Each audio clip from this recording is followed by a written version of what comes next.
Welcome to अनुश्रीज kitchen. आज मी बनवणार आहे अळूची वडी। त्यासाठी मी अळूचे पानं घेतलेले आहे व त्याचे देठ कट करून घ्यायचे आहे। नंतर एक एक करून सर्व पानं स्वच्छ धुवून घ्यायचे आहे। त्यानंतर 2 वाटी बेसन पीठ घ्यायचे आहे। नंतर एका मिक्सरच्या भांड्यामध्ये 4-5 हिरवी मिरची, लसूण, जिरे, कोथिंबीर पाणी घालून याचे वाटण तयार करून घ्यायचे आहे।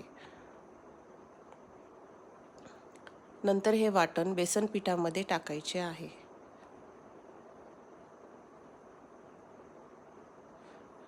नंतर मीठ,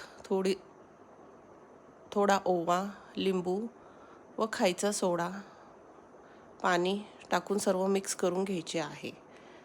नंतर अशा प्रकारे पानांना बेसन पीठ लावून घ्यायचे आहे व त्यांना फोल्ड करून घ्यायचे आहे।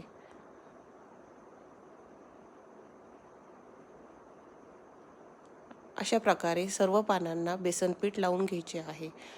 नंतर एका पातेल्यामध्ये पाणी गरम करून घ्यायचे आहे व जाळीमध्ये हे सर्व वड्या ठेवायच्या आहे। वरतून तेल घालून त्या व्यवस्थित वाफून घ्यायच्या आहे। नंतर वड्यांना पूर्णपणे थंड होऊ द्यायचे आहे व असे कट करून घ्यायचे आहे। नंतर एका पॅनमध्ये थोडे तेल टाकायचे आहे। वड्यांवरती तीळ घालून एक एक करून सर्व वडी व्यवस्थित रोस्ट करून घ्यायची आहे। ही तयार आहे अळूची वडी। तुम्हाला माझी रेसिपी आवडल्यास लाईक, शेअर, सबस्क्राईब